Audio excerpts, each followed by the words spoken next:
आज पुत्रदा एकादशी है। जिस नारी को संतान नहीं हो रही हो, बहुत प्रयास कर लिया हो, पुत्रदा एकादशी पूरे साल में 2 बार आती है। एक श्रावण के महीने में आती है, दूसरी पोषादिक्रम में आती है।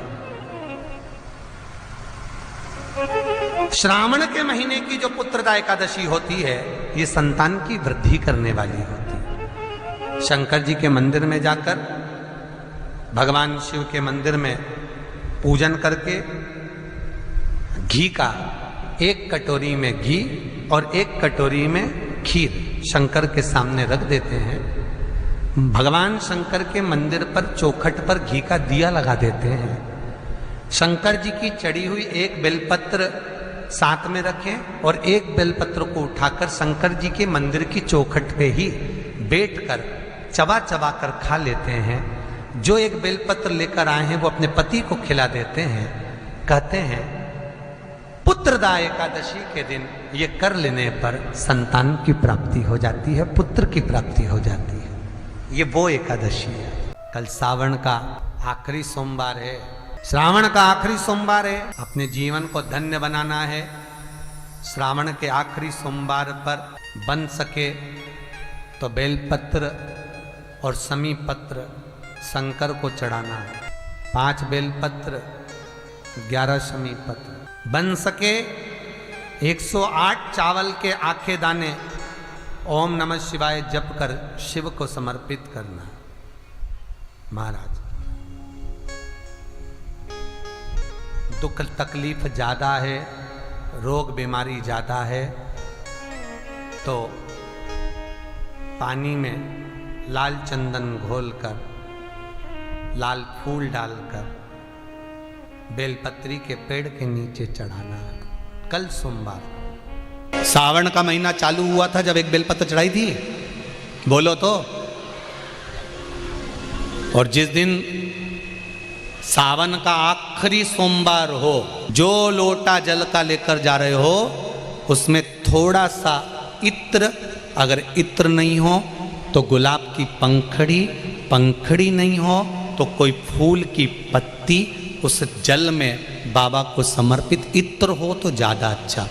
आखिरी सोमवार को या सावन महीने का आखिरी दिन आप शिव को जब 2 लोटा जल चढ़ाएं तो उसमें इत्र का भाव रखकर, कामना कर कर, त्र्यंबकेश्वर बाबा का स्मरण कर कर और महामृत्युंजय मंत्र को जपते हुए। कौन सा मंत्र? ये वेद का बड़ा सुंदर मंत्र है। इसको चिल्लाकर नहीं बोला जाता, भीतर से बोलिए। एक बार वाद्य यंत्र के साथ आप और हम भीतर से बोलें।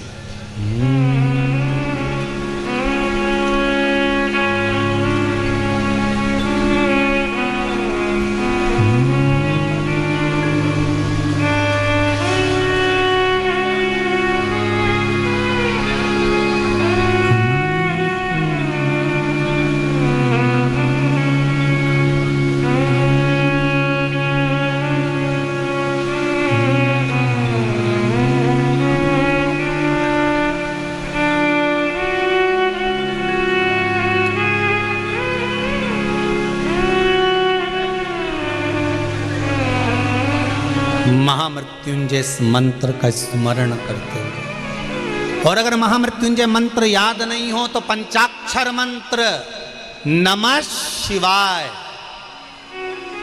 पंचाक्षर का स्मरण नहीं रहे तो षडाक्षर ओम नमः शिवाय, षडाक्षर का स्मरण नहीं हो तो श्री शिवाय नमस्तुभ्यम मंत्र का स्मरण कर कर इत्र का जल शिव जी को समर्पित करो और बाबा से निवेदन करो कि 1 महीना तेरी कृपा से सावन के निकले, तूने जल चढ़वाया, बीच में कोई दिन छूट गया, कोई कारण आ गया, हम जल नहीं चढ़ा पाए।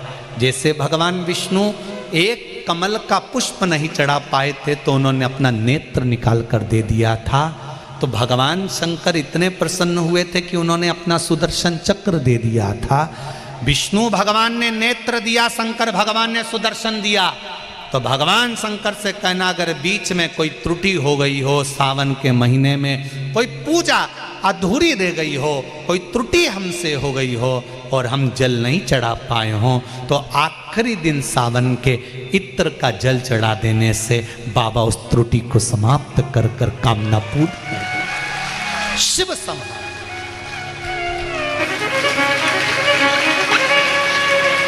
राम जी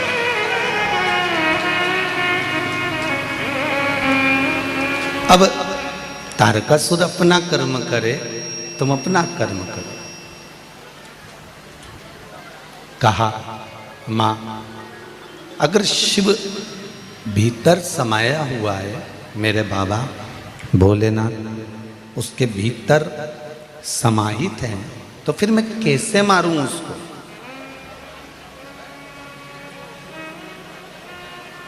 थोड़ा ध्यान देना कथा की ओर। आज कथा का विराम दिवस है। आपको पहले भी कथाओं में कहा है, मेहमान जब जाते हैं तो घर के छोटे छोटे बच्चों को 100 रुपये 50 रुपये दे के जाते हैं, ठीक है? इसलिए निवेदन है, कथा का विराम दिवस है। आज भाटापारा से भोलेनाथ जी की कथा विराम होगी, पोथी जाएगी, तो हो सकता है कि मेरा भोले बाबा भी जाते जाते कुछ आपको देकर चले जाए, इसलिए बड़े ध्यान से सुनिए।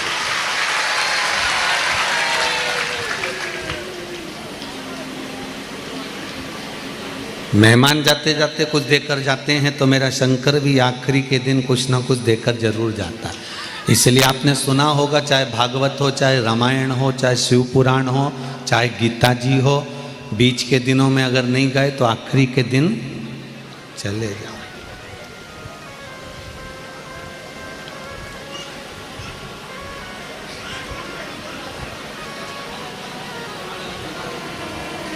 डोकरा डोकरी मरते हैं ना, तो जितनी भी रिश्तेदार हैं ना, वो आखिरी में आ ही जाते हैं।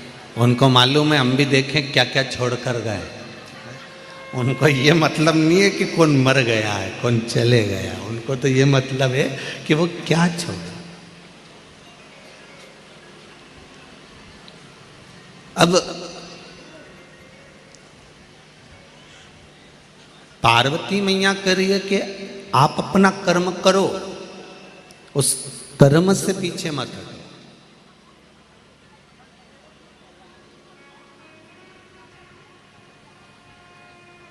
छोटे से छोटा काम भी है, बहुत छोटा काम है, तो भी हमें करना है। ये मंदिर में झाड़ू लगाना या पोछा लगाना या बर्तन साफ कर देना मंदिर के, या मंदिर को साफ कर देना, इससे हमें क्या सीखने को मिलता है कि हम बहुत बड़े नहीं हैं, हम बहुत छोटे हैं।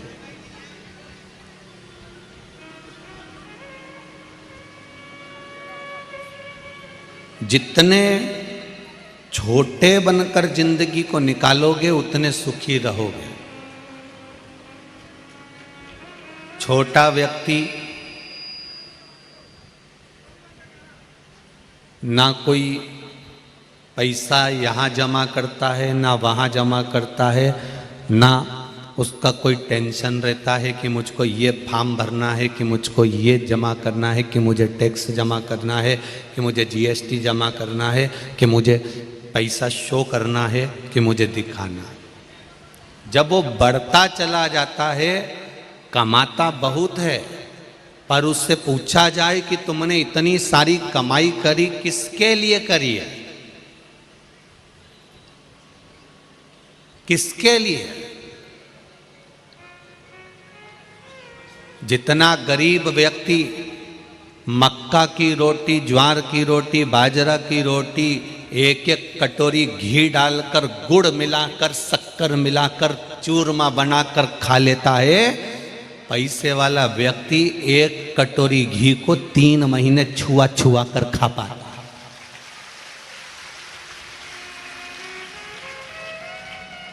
गरीब व्यक्ति एक गिलास चाय भरकर उसका सवेरे गुड मॉर्निंग ही ऐसा होता है। एक गिलास चाय और बेहतरीन 2 पराठे, वो भी घी में और मक्खन में तरबतर। हरियाणा पंजाब के हों तो मक्खन ही मक्खन में तरबतर। गरीब व्यक्ति एक गिलास चाय भरकर उसमें भी शक्कर जोरदार, कम शक्कर मक्कर नहीं होना चाहिए हो, और जोरदार बना के और अदरक और इलायची और लौंग सब कूट कुटा के डाल के गिलास भर के चाय सवेरे की पिए, दोपहर की पिए, 4 बजे फिर पिए, मेहमान आ जाए तो और निपटा दे, और रात को भी सोते सोते और कोई का कह दे कि बच्ची है पियोगे क्या, हो पी ले। और कहीं का पैसे वाले से कह दो हम तो लेमन टी पिए, हम तो लेमन, क्यों, शुगर। अब उससे पूछो तू कमा किसके लिए रहा, ये शुगर हुई कैसे, केवल कमाने के चक्कर में। ये बीपी हुआ कैसे, केवल कमाने के चक्कर में। कमाने में दिन भर रात भर रात की नींद चली गई, दिन का चैन चले गया। कमाना कमाना कमाना कमाना जोड़ने में ना रोटी भा रही है, ना नींद आ रही है, ना प्रेम से खा सक रहा है, ना समय पर। समय है भोजन करने का 10 बजे 11 बजे, तो भोजन कर रहा 2 बजे। इतनी देर जो भूखा रहा है, गैप बना है, इससे शुगर गड़बड़ हो गई, इससे बीपी गड़बड़ हो गया। क्योंकि कमाने में इतना तत्पर हो गया कि तू अपने आप को भूल गया।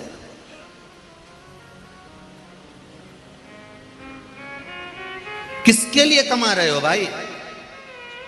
हम आपसे निवेदन करना चाहेंगे, अपनी कमाई का ज्यादा नहीं तो थोड़ा, तुम्हें दान नहीं करना, पुण्य नहीं करना, सत्कर्म नहीं करना। हम ये नहीं कहेंगे कि तुम दान कर दो, आप तो अपनी कमाई का आप 1 रुपया भी कहीं दान मत करो, आप तो अपने ऊपर खर्च तो करो।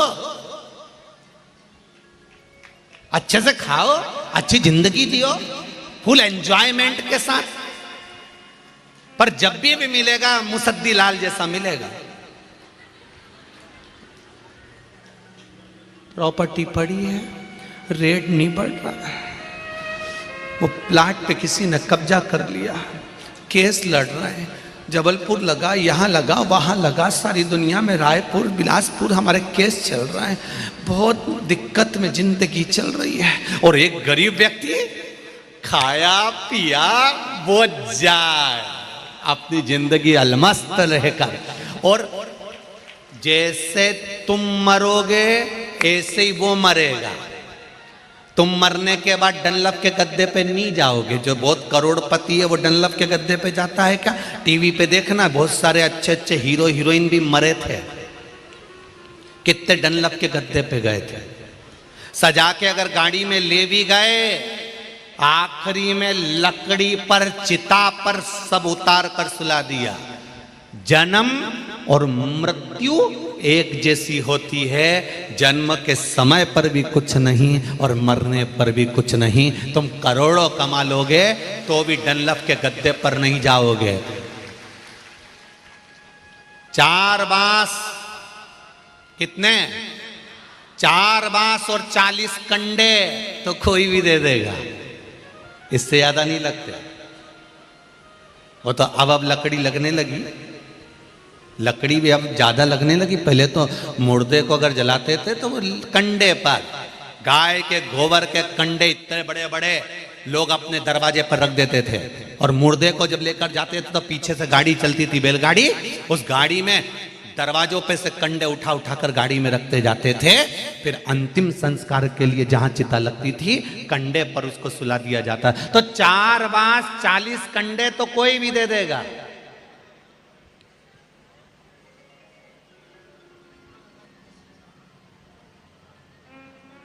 अभी कोरोना में मरे उनको कौन देने आया था? कौन सा रिश्तेदार गया था? कौन सा बेटा बेटी गए? कौन से कुटुंब वाले गए? कौन से रिश्तेदार गए? किसी को फोन लगा देते तो वो कह देता भैया मैं तो नहीं जाऊं। कौन गया देने? तो धन को मूल मत समझो। सुख की जिंदगी क्या है तुम्हारी? आनंद का जीवन क्या है तुम्हारा? आज इतने लोग कथा में आए हो, लाखों लोग आप लोग शिव महापुराण की कथा को सुन रहे हो, टीवी पर सुन रहे हो, मोबाइल पर सुन रहे हो, और इस पंडाल में बैठकर कथा का तत्व ग्रहण कर रहे हो। मेरा इतना सा निवेदन है, आप सबको देखकर मुझे बड़ी खुशी होती है कि आप अपनी जिंदगी का सही एंजॉय कर रहे हो। आप अपनी जिंदगी का सही एंजॉय कर रहे हो। समय निकाला, भगवान के पास पहुंच गए। कथा छूटेगी, 7 दिन बाद अपने काम में वापस लग जाओगे। फिर कभी मौका मिल गया कथा सुन लेंगे, फ्री टाइम मिल गया मोबाइल पे सुन लेंगे, नहीं तो चैनल पर सुन लेंगे। दिन में समय नहीं मिला रात में सुन लेंगे। आप अपने जीवन का फुल एंजॉयमेंट कर रहे हो, आप अपने जीवन को सही जी रहे हो। मन करता है शंकर जी के मंदिर चले जाते हो, मन करता है लोटा उठा के शिव जी के मंदिर पहुंच जाते हो, मन करता है पशुपति व्रत कर लेते हो, मन करता है सोमवार के व्रत कर लेते हो, मन करता है संकट सोमवार के व्रत कर लेते हो। तुम्हारे दिल से तुम कर पा रहे हो, तुम्हारी चित्त वृत्ति से तुम कर पा, तुम्हारे हृदय से तुम कर पा रहे हो।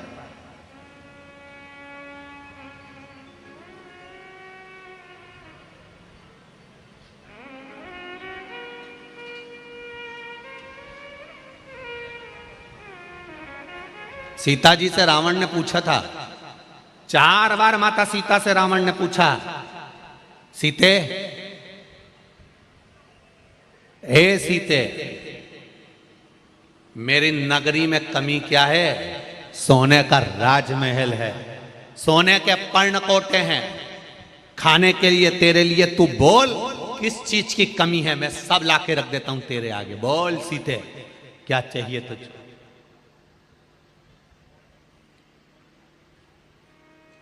रावण ने कहा, सीता तुम बोलो तो ये पूरी प्रॉपर्टी तुम्हारे नाम कर दूं, तुम बोलो तो सारी जायदाद तुमको दे दूं, पर्णकोटे, सोने के कलश, सारा नगर, मंदोदरी को तेरी दासी बना दूंगा। सीता, सीता इस पूरी लंका में कमी क्या है?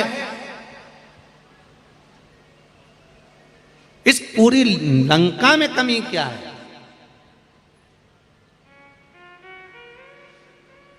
सीता जी कहती हैं, यहां एक कमी है। क्या? यहां मेरा राम नहीं है। इस पूरी लंका में एक कमी है, यहां मेरा राम नहीं है। शिव महापुराण की कथा कहती है, इस पूरी लंका में ये शरीर लंका से कम नहीं है। जैसे लंका जली थी ऐसे ये भी जलेगा। सीता जी कह रही है, इस पूरी लंका में एक कमी है कि राम नहीं है। इस पूरे शरीर में अगर राम नहीं है, शिव नहीं है, कृष्ण नहीं है, तो ये लंका किसी काम की नहीं है, आग लग जाए तो। किस काम की ये लंका? इसका महत्व क्या है?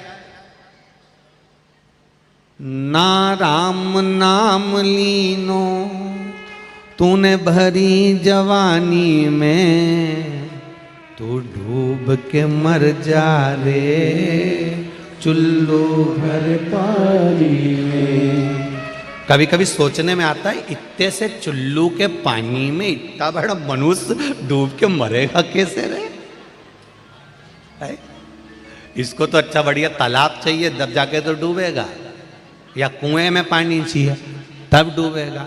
पर कहावत लिखने वालों ने लिख दिया, तू डूब के मर जा रे चुल्लू भर पानी। अरे तू तो चुप रहे दीनानाथ, तुम गावरी जी जियो, जरा डूब के मर जा रे। हाँ अब ठीक है। अब उसमें लिखा कि चुल्लू भर पानी में डूब के मर जा। इतना बड़ा मनुष्य चुल्लू भर पानी में कब डूब के मरेगा? तो कहा, जो भगवान का भजन नहीं करता, जो मनुष्य शरीर पाने के बाद भी भगवान की भक्ति नहीं करता, जो मनुष्य शरीर पाने के बाद भी भगवान के द्वार नहीं जाता, जो मनुष्य शरीर पाने के बाद भी राम और कृष्ण नाम नहीं गाता, जो मनुष्य शरीर पाने के बाद भी शंकर को एक लोटा जल नहीं चढ़ाता, जो मनुष्य देह पाने के बाद भी कभी सत्संग नहीं करता, मनुष्य मनुष्य नहीं होता, वो कीड़ा होता है, और कीड़ा चुल्लू भर पानी में डूब के मर सकता है। उसका अगला जन्म कीड़े का होता है। अच्छा, कीड़े भी वैरायटी के होते हैं, ऐसा नहीं है कि कीड़ों में भी क्वालिटी नहीं होती, होती है। कुत्ता मर गया, उसके पास बदबू आ रही है, तुम लोग मुंह पे कपड़ा बांध के जाना और एक डंडी से हिला के देखना, वहां छोटे छोटे कीड़े पड़े होंगे। ये कौन से कीड़े हैं? कौन से कीड़े हैं? जिन्होंने कभी भगवान का नाम नहीं लिया और 24 घंटे भगवान की निंदा में लगे रहे, तो मरे हुए कुत्ते के पास में जो कीड़ा पैदा होता है ये उस क्वालिटी का। अब एक चूहे के पास, तुम्हारे यहां कभी चूहा मरा हो? मरा ना, और सड़ गया और बहुत भयंकर हाल हो गए, और उसके पास में एक सफेद कलर की इल्ली हो जाती है। देखिए,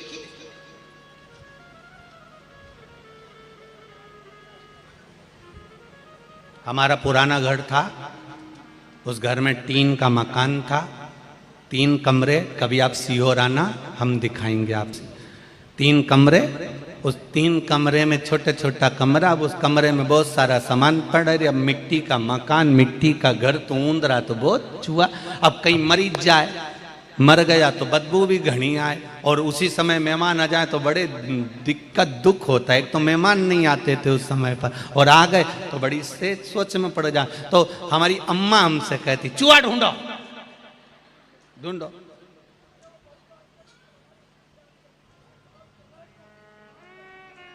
अब वो चूहा, वो के पास में छोटी छोटी सी इल्लियां जब पड़ जाए तो हम हमारी अम्मा से पूछते, अम्मा गजब का बदबू मार रहा, और इल्ली इतनी छोटी छोटी उसके पास कहां से आ गई, कहां से पहुंच गई? अम्मा बोली, बेटा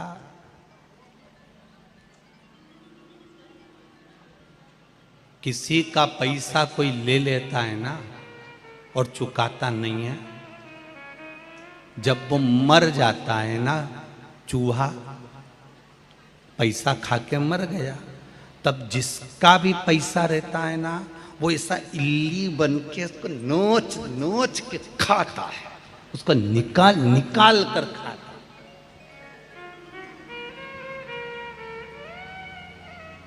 बड़ा समझना।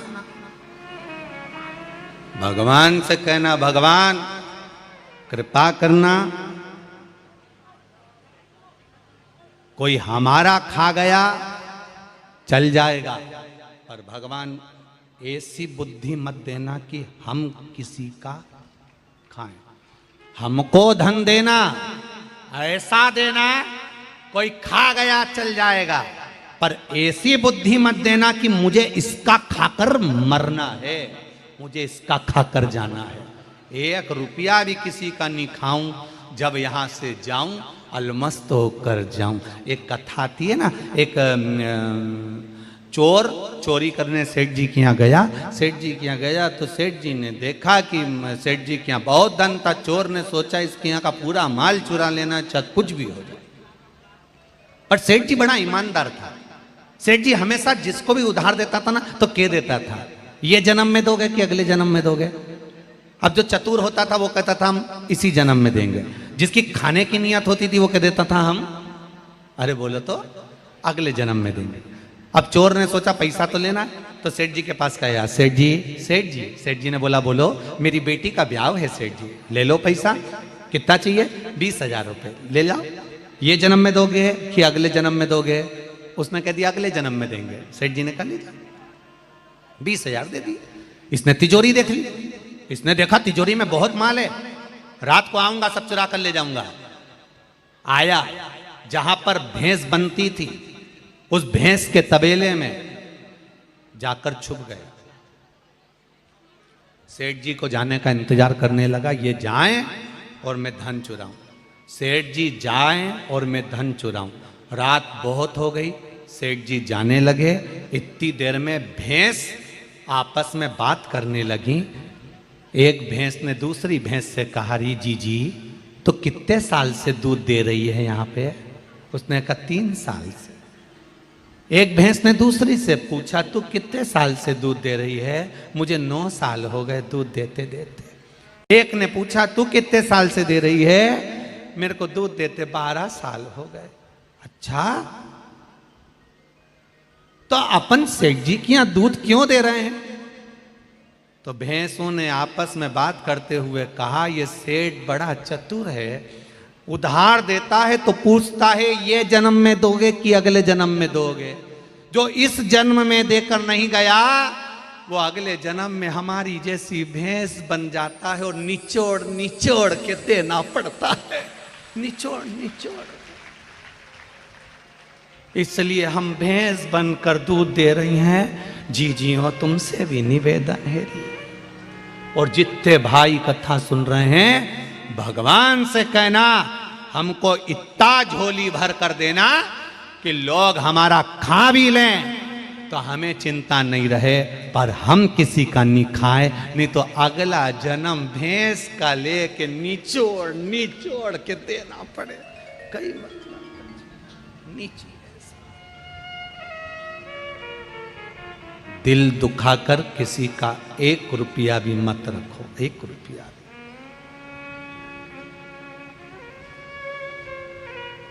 सुखी नहीं हो सकते, आनंद की लहर नहीं आ सकती, खुश नहीं हो सकते।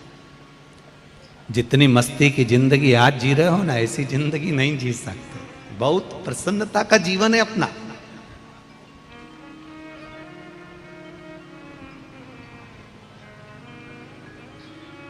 जो ज्यादा भाव खाता है वो बाद में बड़ा और पाव खाता है। इसलिए ना भाव खाओ, नहीं तो बाद में बड़ा और पाव खाओ। क्या मतलब?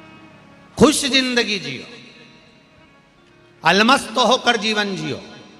श्रावण के महीने का चौथा सोमवार की कथा है, आज विराम की कथा है। इस कथा से जितने लोग आस्था चैनल पर, जितने लोग फेसबुक यूट्यूब पर सुन रहे हैं, जितने लोग इस भाटापारा की भूमि पर सुन रहे हैं, अपनी जिंदगी को मस्त जीने का प्रयास करो, एकदम अलमस्त।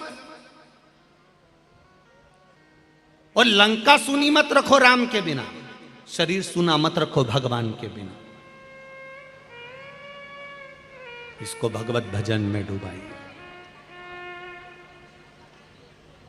इसको स्मरण में डुबाइए।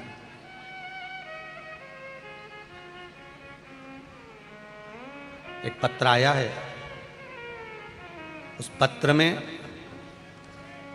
इन्होंने लिखा है कि सर्वप्रथम अपनी कृतज्ञता उस नारी शक्ति के प्रति व्यक्त करता हूं जिन्होंने इस कथा को अपने हृदय में उतारा और अपने पति से कहकर यह कथा करवाई, उसको धन्यवाद। पत्र लिखा।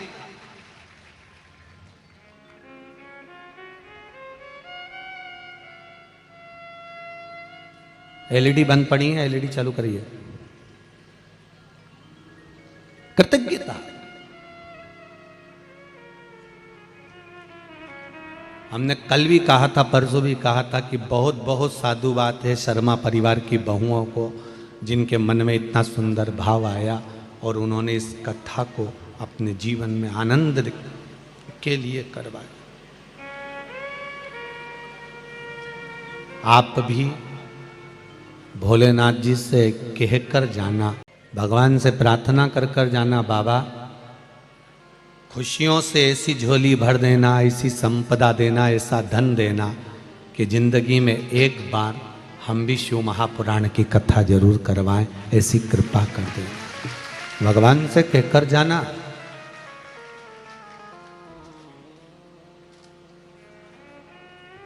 कई लोगों की ढेर फैक्ट्रियां होती हैं, कहने वाले कहते हैं इनकी 4 फैक्ट्री, इनकी 10 फैक्ट्री हैं, इनकी 25 फैक्ट्री हैं, इनकी 4 मील चल रही हैं, इनके पास में इतनी एकड़ जमीन है, इनके पास में इतनी बड़ी जमीन जायदाद है, इनके पास में ये काम है, ये व्यापार है, ये व्यवसाय है, इतना वैभव है, इतना धन है। हम उनसे कहना चाहेंगे धन और वैभव तब सुंदर लगता है जब उस धन वैभव के साथ में भगवान का भजन होता रहे, कीर्तन होता रहे तो अच्छा लगता है।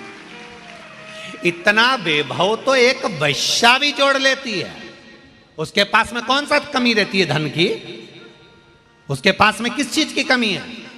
वो चुटकी बजाए तो उसके जितने भी चाहने वाले हैं दौड़ कर आकर बोल दे कि इसको मार दो तो उसको मार दे। वो चुटकी बजाए, अटैचियां भर भर कर लोग धन लेकर आ जाए। वेश्या के पास में किस चीज की कमी है? वो अपनी सुंदरता का जलवा फैलाए तो धन एकत्रित हो जाए। तो तुम्हारी फैक्ट्री, तुम्हारी जायदाद, तुम्हारी संपदा, तुम्हारी दौलत, तुम्हारी जमीन जायदाद, तुम्हारी फैक्ट्रियां शोभावान जब तक नहीं है, जब तक कि उसमें भजन नहीं है। उसकी शोभा तब होगी जब आप अपनी जिंदगी का कुछ समय परमात्मा को देना प्रारंभ करोगे, एक लोटा जल चढ़ाना प्रारंभ करोगे, भगवत भजन चालू करोगे। एलईडी चालू करिए, पीछे की एलईडी चालू नहीं है। हो रही है। शंकर कृपा करो, शिव तत्व की ओर चलिए, थोड़ा भजन की ओर चलिए, थोड़ा कीर्तन की ओर चलिए, थोड़ा मंत्र जाप की ओर चलिए। कुछ नहीं बनता तो अपने हृदय से या तो पंचाक्षर नमः शिवाय, षडाक्षर ओम नमः शिवाय, या फिर श्री शिवाय नमस्तुभ्यम मंत्र का जाप करो। दिल से स्मरण करो, उसको दिल से रिझाओ, दिल से पूछो, उसको देगा। अपने जीवन को खुश होकर जियो। तारकासुर को मारना है, उसका कर्म उसने करा है, अपना कर्म अपने को करना है। मां शंकर भगवान उसके हृदय में बैठे हैं, हम उसको मारेंगे तो श्रेष्ठ होगा। माता पार्वती जी ने कहा, संसार में जितने मनुष्य जन्म लेते हैं, संसार में जो जन्म लेता है, मृत्यु लोक में जिसका जन्म हुआ है, माता के गर्भ से जो पैदा हुआ है, उसके साथ शंकर भगवान जन्म के समय से लेकर मृत्यु के समय तक हर पल, हर घड़ी, हर क्षण रहते हैं। केवल भजन के माध्यम से हम उसको प्रकट कर लेते हैं। भजन के माध्यम से हम उसको प्रकट कर लेते हैं। भजन के माध्यम से हम उसको सामने ले आते हैं।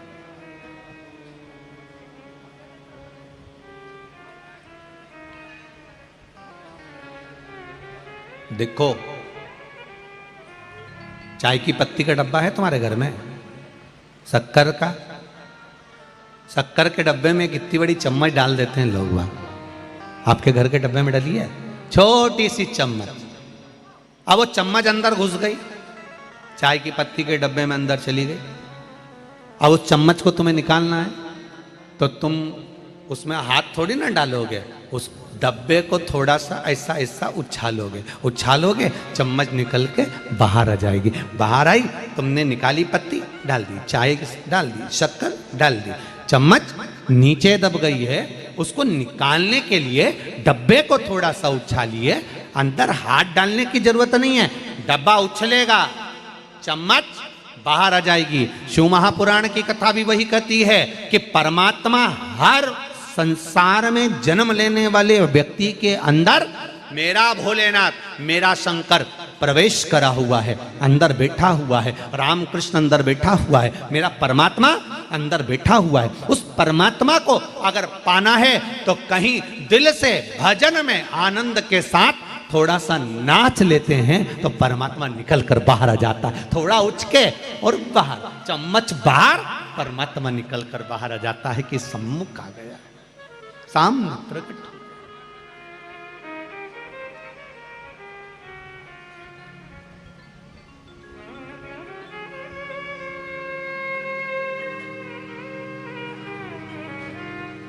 बड़ी मुश्किल से वो हमको प्राप्त होता है।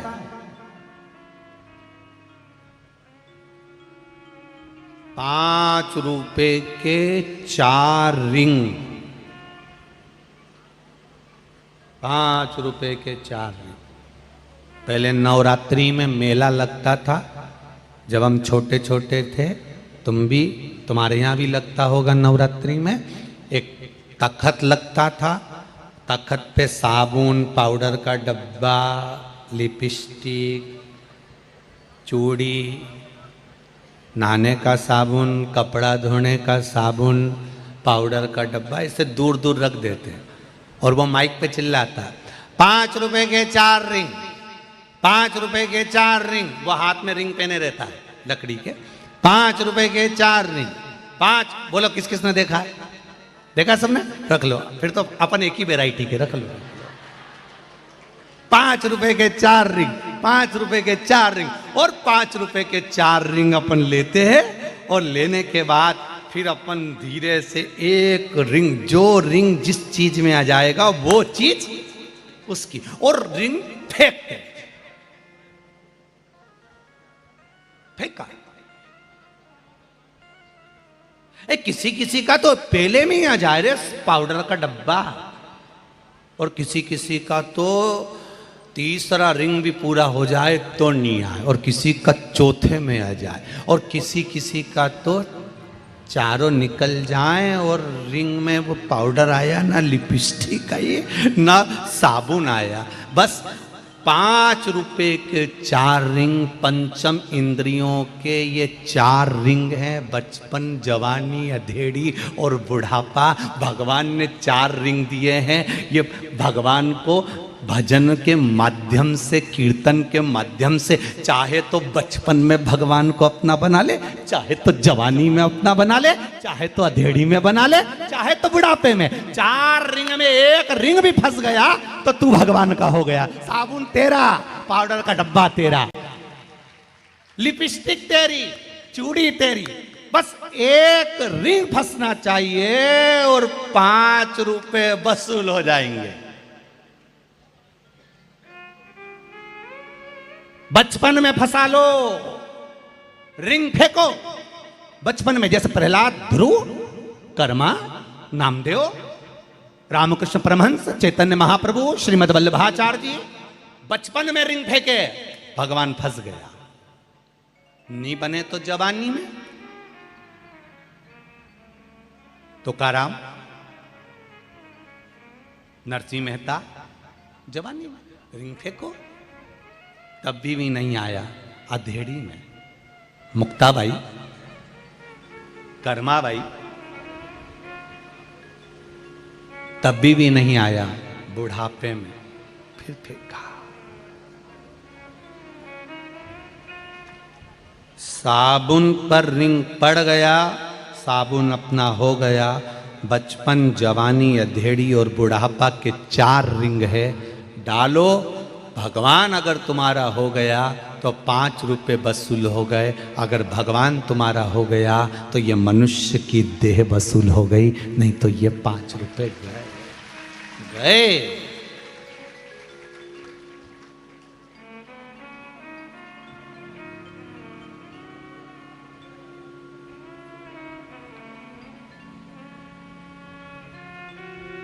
वो तो कहीं कहीं का रिंग वाले से भिड़ लेता है। ए काका, 5 की जगह 6 दे देना, 4 की जगह 1 और दे देना, 5। काका 1 और दे देना। काका से अगर पहचान हो गई तो उसने एक जन्म फिर दे दिया। अब की बार 1 रिंग है तेरे पास में, कम उम्र है, समय कम है। ये कोरोना महामारी जो आई थी ना, ये 1 रिंग वालों की आई थी। उनने कह दिया था पहले ही, समय कम है, मैं कभी भी उठा सकता हूं, तो रिंग फेंक ले। कोरोना महामारी में उम्र नहीं देखी। कई कई तो 80-80, 90 साल के, जिनको बीपी, शुगर सब है, ब्लड प्रेशर सब है, वो नहीं मरे। और जिनको कुछ नहीं था, अच्छे चकाचक, बढ़िया, ना शुगर ना बीपी, ना कभी फेफड़े कमजोर, खूब कमा रिया था, खूब अलमस्त जिंदगी जी रहा था। कोरोना आया, 25 साल, 28 साल, 30 साल, 40 साल, 42 साल, 45 साल, निपट गया। अब वो चिंता में पड़े। हमारे पति की पत्रिका दिखाई थी गुरुजी हमने, तो महाराज जी तो बोले थे बहुत लंबी उम्र है। गुरुजी लगता ही नहीं था ये तो चले जाएंगे, तो हम कैसे समझाएं। 5वां रिंग मांग कर लाया था तो भी नहीं डाल पाया, इसलिए निपट गया। उस रिंग को डाल लो, अभी भी मौका। जो मांग कर लेकर आए हो, मनुष्य के देह को, मानव के शरीर को 1 रिंग और मिला है।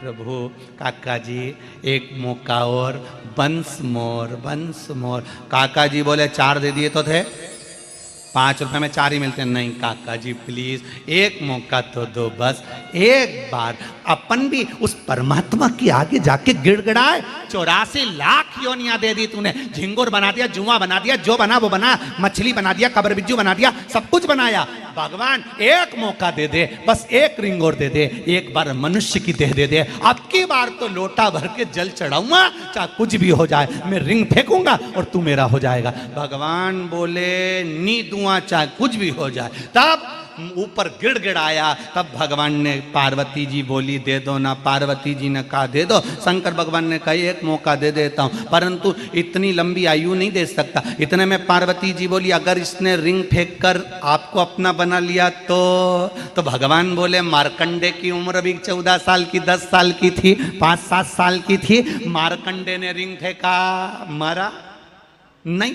जब मार्कंडे ने रिंग फेंक कर मुझे बना लिया तो वो नहीं मरा। अगर ये मौका है, इसने भगवान का भजन कर लिया, नहीं मरने दूंगा चाहे कोरोना आ जाए। और देखो इतने बैठे हो, कोरोना तुम्हारे मोहल्ले तक आ गया, कॉलोनी तक आ गया, पास में आ गया, मोहल्ले तक पहुंच गया, परिवार में आ गया, रिश्तेदारों में आ गया, थोड़ा तो तुम पर भी आ गया, तो भी तुम्हारा बाल बांका हुआ क्योंकि रिंग फेंका था और उसमें तुमने परमात्मा को अपना लिया था। श्री शिवाय नमस्ते।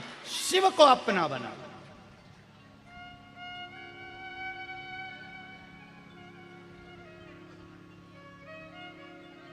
वो कहे अब तो मिला है फिर ना मिलेगा, कभी नहीं कभी नहीं।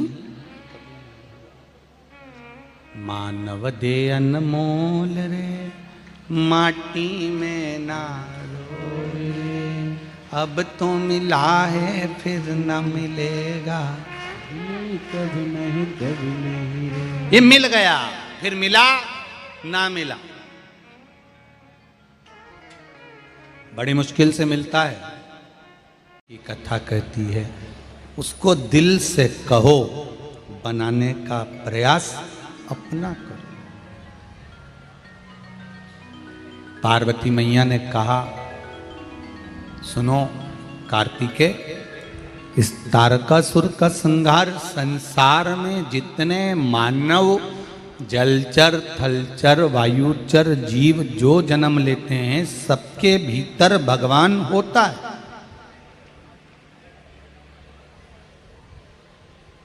सबके भीतर परमात्मा, बस उसको अपना बनाना है।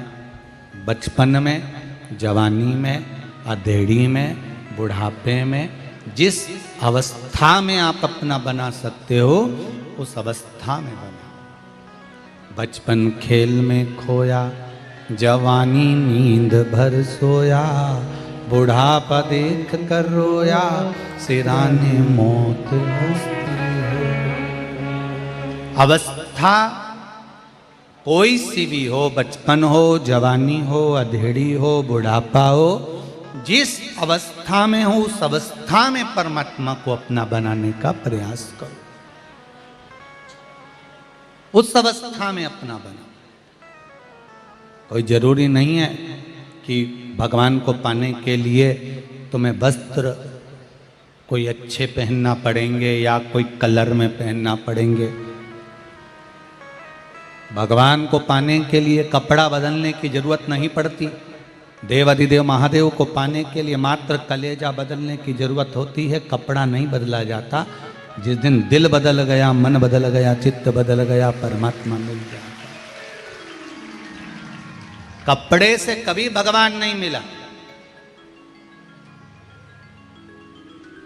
कपड़ा तो वो रावण ने भी बदला था, साधु का वेश बनाकर सीता को हर लिया था। मन बदल पाया था? नहीं।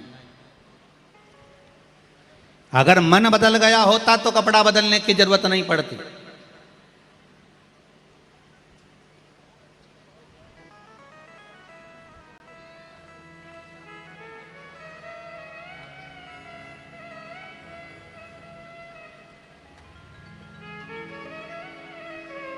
दिखावा मत करो।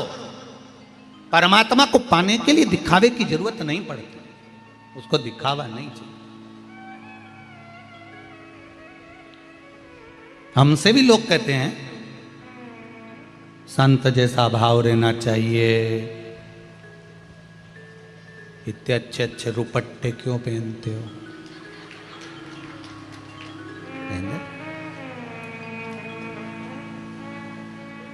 साधु सन्यासी जैसे रहना चाहिए, खड़ाऊ पहनना चाहिए, चप्पल पहनते हो।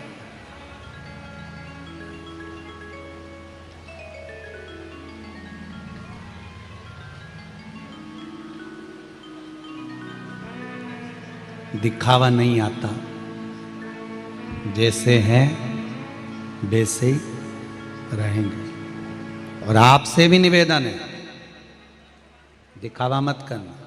रावण ने बहुत दिखावा करा था, सीता जी को हरने गया, साधु का वेश धर के, कपड़ा चेंज करके, अलग जगा रहा। मां पहचान नहीं पाई। माता सीता क्या पहचाने, जिनके घर में पिताजी जनक जी महाराज कहते हैं कि हमारे यहाँ संत आए, साधु आए, सन्यासी आए, तपस्वी आए, साधक आए, उपासक आए, उसको भिक्षा दीजिए, उसको प्रणाम करिए, उसको नमन करिए, उसके चरणों को भी निवेदन करिए, उसको दंडवत करिए। ये हमारे घर की बेटियों को, हमारे घर के बच्चों को माता पिता सिखाते हैं कि घर में आए संतों का सम्मान करिए। पर घर के माता पिता को ये थोड़ी ना मालूम था कि ये कपटी,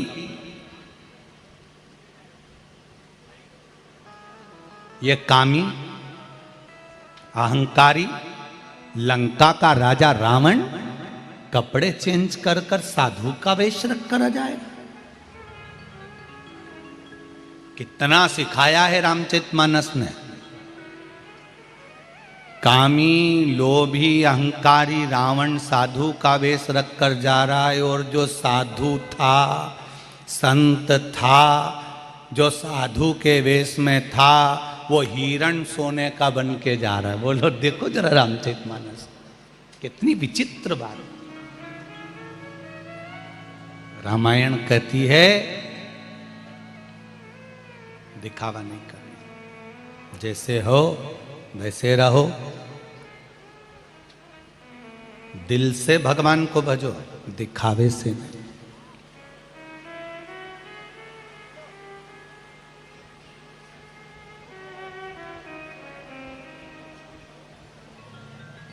दिखावे से परमात्मा कभी नहीं मिला। आप पूरी जिंदगी उसको पाने का प्रयास कर लो, नहीं मिलेगा। प्रहलाद जी के पास में दिखावा नहीं था, ध्रुव जी के पास दिखावा नहीं था, मीराबाई के पास में दिखावा नहीं था, कर्माबाई के पास में दिखावा नहीं था। खिचड़ी बनाती थी, भगवान को आवाज लगा देती थी, सुबेरे से नहाई नी नहाई, मुंडा धोया नी धोया। कर्माबाई ने खिचड़ी बनाई और आवाज लगाई, आओ प्रभु पाओ। भगवान जगन्नाथ दौड़ कर आ जाते और खिचड़ी खाकर चले जाते। एक संत ने आकर कर्माबाई को कह दिया, तू बिना नहाए धोए भगवान को भोग लगाती है, तेरे बराबर संसार में कोई पापी नहीं होगा। कर्माबाई ने पूछा, गुरुजी कैसे भोग लगाना चाहिए?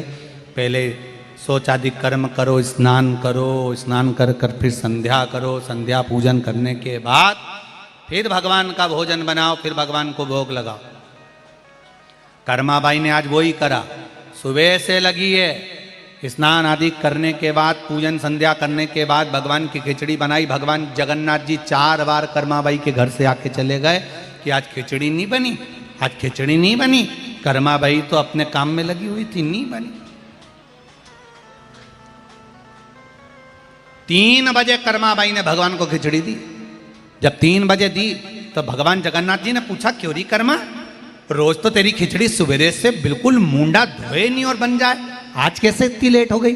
कर्माबाई बोली, एक गुरुजी आए थे, उन संत ने कहा है बिना नहाए धोए भगवान को भोग नहीं लगाना। अच्छा, इतने में जगन्नाथ जी ने पूछा, वो गुरुजी गया किधर, वो बता पहले, वो गुरुजी गया कहाँ? तो क्या वो उधर गया? जगन्नाथ जी तो पहले खिचड़ी नहीं खाए, पहले उसी के पास गए। जो जगन्नाथ जी दौड़ के गए और गुरुजी जा रहे तो उनकी पीठ पे जो धर के दिया, गुरुजी चित्ता पड़ा। गुरुजी जैसे ही चित्ते पड़े तो गुरुजी ने पूछा, कौन है? भगवान जगन्नाथ जी बोले, तेरा बाप। जगन्नाथ जी बोले तेरे पिताजी है। कौन? जगन्नाथ। गुरुजी उठ के बैठ गए। प्रभु आप आज कैसे आ गए? भगवान बोले आज और कल जाने दे, पहले कर्माबाई के पास जा और उसको बोल किया जैसे वो खिचड़ी बनाती थी वैसे ही बना। फालतू के ज़्यादा लफड़े मफड़े मत बता उसको कि नहा ने मुंडा धो ने पाँव धो ने हाथ धो ने फिर भोग लगा। भगवान बोले वो सारे जितने जगन्नाथपुरी में पंडा हैं वो सब मुँह हाथ धो के खिचड़ी बनाते हैं। सुबह से बनाने की जगह बनाते बनाते दोपहर हो जाती। मेरा सुबह से भूख लगती है, मैं छोटा सा, भूख कितनी लगती है। तो कर्माबाई जब भोजन बनाती मैं पहले वहीं खाने जाता हूँ। कर्माबाई को बोल क्या जा जल्दी से। गुरुजी दौड़ के गए, कर्माबाई का चरण पकड़ लिया। कर्मा खिचड़ी की बात बाद में करेंगे, पहले तुझे धन्यवाद दे दूं, मेरी पूरी जिंदगी निकल गई, भगवान नहीं मिला, आज तेरे चक्कर में यह पड़ गया जोरदार। क्या मारा कर्मा, एक दिया वो भी जगन्नाथ का हाथ, क्या गजब का लगा कर्मा, तेरे को धन्यवाद। कर्माबाई ने जग गुरु जी के पांव पढ़ के कहा आप मेरे पांव मत पढ़ो, मैं आपके पांव पढ़ूं, अब बताओ कल से कैसे पूजन करना है। भगवान बोले, गुरु जी बोले तेरे पांव पढ़ूं, भले मुंडा मत धोए, भले मत नहा, पर तू भगवान की खिचड़ी जरूर बना। कर्माबाई फिर समझ लो आप लोग जरा अच्छे से, भगवान ये नहीं देखता कि तुमने कौन सी स्तुति करी है, भगवान ये नहीं देखता तुमने कौन सा मंत्र पढ़ा है, भगवान ये नहीं देखता कि तुमने क्या करा है। भगवान तो निर्मल मन सो मोहि पावा, भगवान केवल तुम्हारा दिल देखता है। मन, किसी किसी का मन रहता ही नहीं पूजन में और जबरदस्ती है, वो तो सास कह रही है तो व्रत तो रखना ही पड़ेगा करवा चौथ का। सास ने कहा है, रत्ती भर इसका मन नहीं है कि मैं व्रत रखूं, फिर भी करवा चौथ का व्रत इसने सास के कहने पे रख के साड़ी माड़ी खोस खोसा के पल्लू मल्लू लेके चली भी गई और पति से भी कह दिया छत पे आ जाना, और नीचे चलनी रखी है और दिए की थाली रखी ऊपर ले आना, मैं जा रही। ऊपर चली गई, बिल्कुल ऊपर नहीं छत पे, और छत पे गई और पति सामान लाया, उसमें से एक सामान भूल आया तो चिल्ला के दौड़ गई।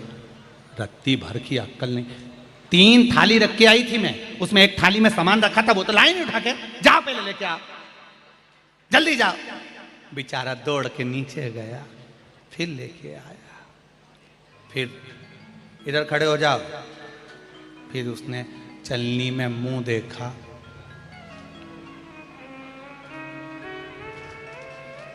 फिर इसके पांव पड़े, इसने इसके पांव पड़े, पति ने चंद्र देवता के पांव पड़े, इसको परमानेंट ऐसी क्यों नहीं कर देता, फिक्स जैसी है इसको ऐसी बना देना तू परमानेंट। जब भी बोलती है, हम लेके आए थे जब शादी करने गए थे, सारे रिश्तेदारों ने कहा था फोटो देखो बिल्कुल सीधी है, एकदम सीधी, बिल्कुल नहीं बोलती, इतनी बढ़िया है, इतनी बढ़िया है।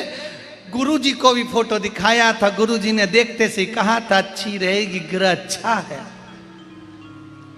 गुरुजी ने कहा था ग्रह अच्छा है, गुरुजी ने ये थोड़ी ना कहा था कि गला अच्छा है। गुरुजी को ही नहीं मालूम था कि इतना जोरदार गला लेके पैदा हुई है। दादा सोए जा घर में, पांव पसारे बा घर में, यहां से चिल्लाती है तो उस घर में आवाज जाती है। सवेरे 6 बजे बहुओं की आवाज आप प्रत्येक घर में सुन सकते हो, 7 बजे उठ जा। बेचारा छोरा सुबह से उठता है, मुंडा मुंडा नहा लिया, वो बेचारा नहा के आया, कपड़े पहन ले, ऐसी अल्लाह है जैसे बिजली कड़क रही हो। सवेरे से छोरा तैयार होएगा, टिफिन लग जाएगा, उस बीच में सासुओं से निवेदन है तुम बिल्कुल मत बोलना, चादर डाल के पड़ी लीजिए पर बोलना। ये अपने छोरा को मारे कूटे पीटे कैसे भी, और बिस्तर अभी तक तुम्हें टिफिन नहीं रखा, ले टिफिन रख, और टिफिन रख के और इतनी देर में ऑटो आने वाला, गाड़ी आने वाली, जल्दी जूता पहन। और जूता पिना पुनू के कन्ना पट्टी जो दोच गया और ऑटो में बिठाया। तब अंदर आई, कमरा में जाके 2 मिनट से फिर लेट। और सासुओं से निवेदन है, ये कमरा में जाके लेटे और अपन फिर उठ जाओ और भगवान से जाके प्रार्थना करो, अम्बे तू है जगदम्बे काली जय।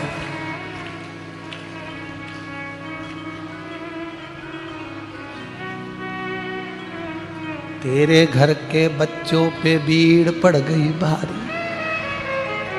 मां बड़ी कृपा।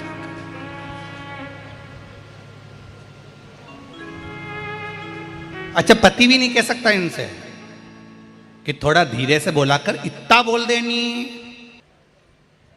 तुम कर लो, तुम उठ जाओ, जाओ तुम करो, खुद से तो खुद बनता नहीं। चले माँ,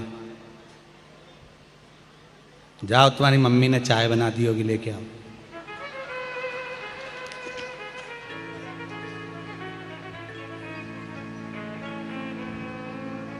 हे भगवान, क्या बोलूं।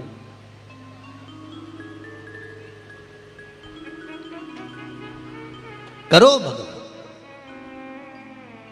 भगवान को रिझाने के लिए दिखावा नहीं चाहिए भाई। कोई कहे तुम संत बन जाओ, कोई कहे तुम साधु बन जाओ, कोई कहे तुम त्यागी बन जाओ, कोई कहे तुम वैरागी बन जाओ, कोई कहे तुम गंगा के घाट पर बैठ जाओ, कोई कहे तुम नर्मदा के घाट पर बैठ जाओ, कोई कहे तुम अपना घर छोड़ दो। हाथ जोड़कर बोलना, मैं कहीं नहीं छोड़ूं, मैं तो यहीं छाती पे मूंग दलूंगा और श्री शिवाय नमस्तुभ्यम कहूंगा। सबसे बड़ा आश्रम है गृहस्थाश्रम। घर में रहो, दिखावा कर कर मत रहो, किसी का दिल मत दुखाओ, किसी का मन मत दुखाओ और अपनी जिंदगी मस्त होकर जियो। आग लगे बस्ती में, अपन रहो मस्ती में, क्या किसको रोइए, चादर तान के सोइए, अपने कोई मतलब नहीं किसी, अपन अपनी मस्ती में रहो। साधु बन जाओ, काय को बन जाओ, संत बन जाओ, काय को बन जाओ।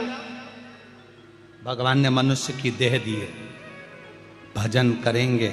जैसे मीराबाई अपने महल में रहती थी और गिरधर गोपाला को भजती थी, नामदेव जी घर में रहते थे, पंडरीनाथ को भजते थे, तुकाराम घर में रहते थे, भगवान का भजन करते थे, कर्माबाई घर में रहती, भगवान का भजन करती। हम भी करेंगे, घर में रहकर करेंगे, परिवार में रहकर करेंगे, दिखावा नहीं करेंगे। हमसे दिखावा बनता भी नहीं।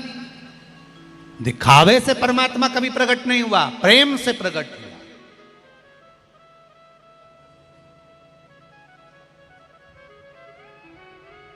तारकासुर को मार दे कार्तिकेय, वो उसके कर्म का भोग है। परमात्मा सबके भीतर है, उसको प्रकट करना है, उसको प्रकट करना है। जब कार्तिकेय जी ने तारकासुर का संहार करा, तारकासुर का संहार करा तो तारकासुर के 3 बेटे तारकाक्ष, विदुम्माली और कमलाक्ष, इन तीनों ने तप करा, वर मांगा। भगवान शंकर पशुपति नाथ बने और इन तीनों का संहार किया। पशुपति व्रत का वर्णन शिव महापुराण के अंतर्गत आता है। पशुपात्य अस्त्र का वर्णन शिव महापुराण के अंतर्गत आता है। पशुपति व्रत का विधान शिव महापुराण के अंतर्गत आता है।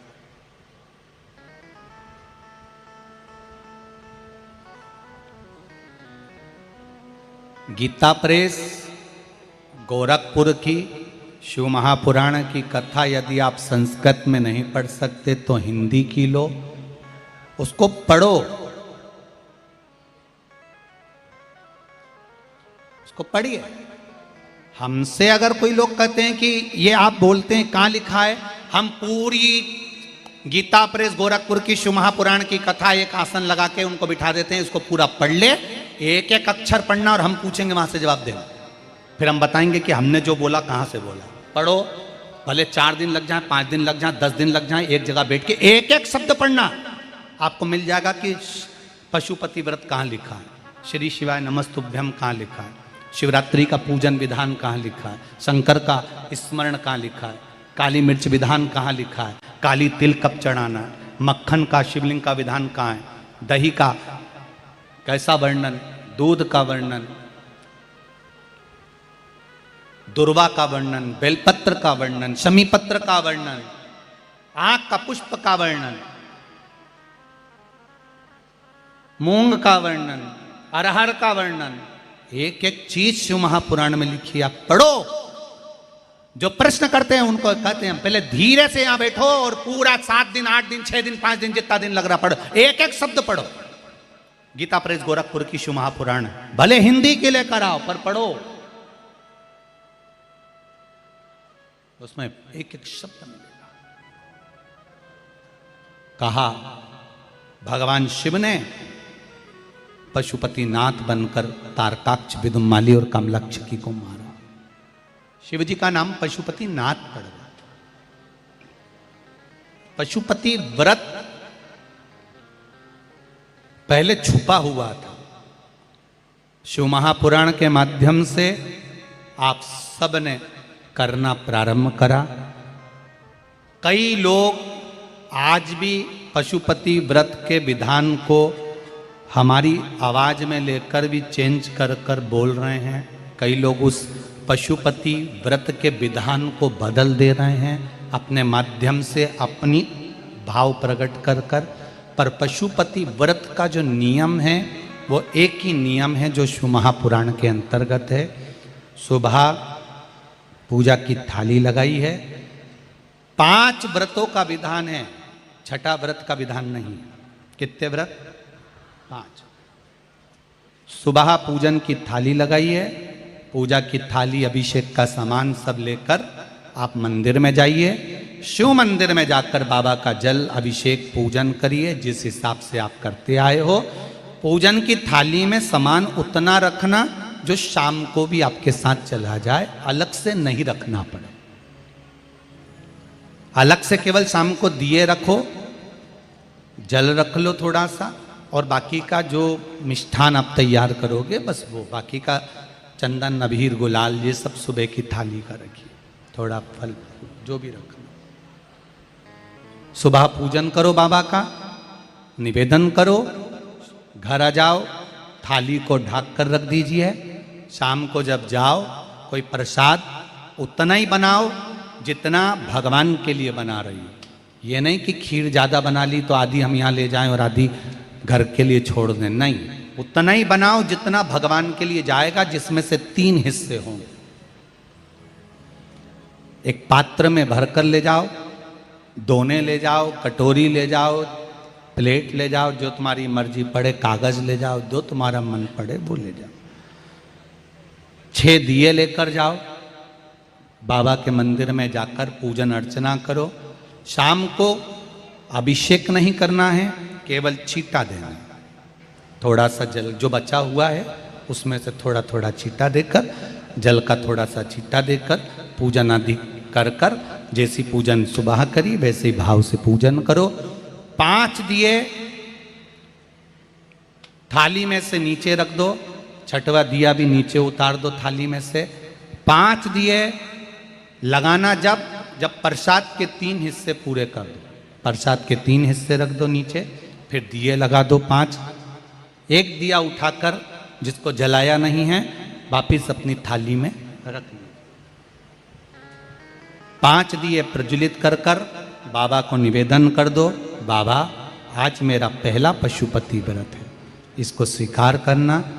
दिल से बाबा इस कार्य के लिए मैंने करा है, इसको स्वीकार कर लेना। बहुत सुना बाबा पशुपति व्रत में कर रही हूँ, मैं भी पूर्व में ना जाने कितनी योनियाँ ली होंगी, कौन सा मैंने बेकार कर्म करा होगा जो आज मुझे दुख भोगना पड़ रहा।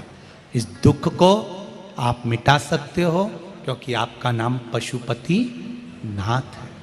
आप इसको मिटाइए, विनय करो, बाबा से विनती करो, एक दिया, एक प्रसाद का हिस्सा थाली में लेकर आ जाओ, बाबा को निवेदन कर कर, बाकी का वहाँ छोड़कर एक दिया एक प्रसाद का हिस्सा लेकर आ जाए।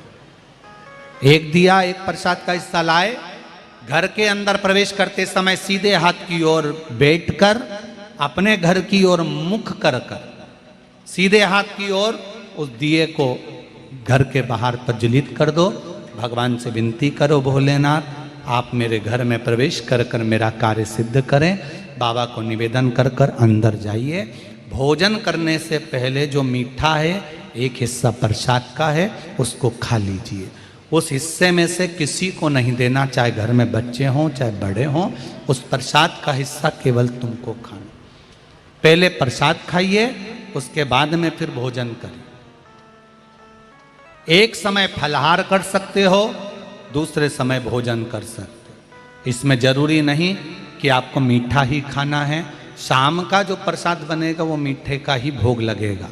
सुबेरे आप आराम से नमकीन का भी फलाहार कर सकते हो, मीठे का भी फलाहार कर सकते हो। फलाहार के लिए कोई मना नहीं है, फलाहार आप कैसा भी कर सकते हो। पर भोजन जब करोगे, अन्न जब खाओगे, जब पहले भगवान का प्रसाद पा लो।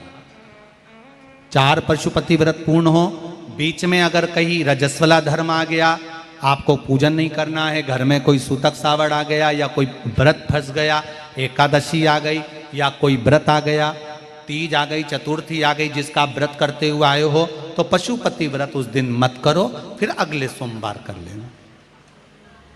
3 हो गए, एक रह गया बीच का, उसको अगले में करो, वो चौथे में गिनती में आ जाएगा। 5वां छूट गया, कोई बात नहीं, 1 महीने बाद तो होगा, 8 दिन बाद तो होगा, 15 दिन बाद तो होगा, फिर उसको गिन लो, 5वां हो जाएगा।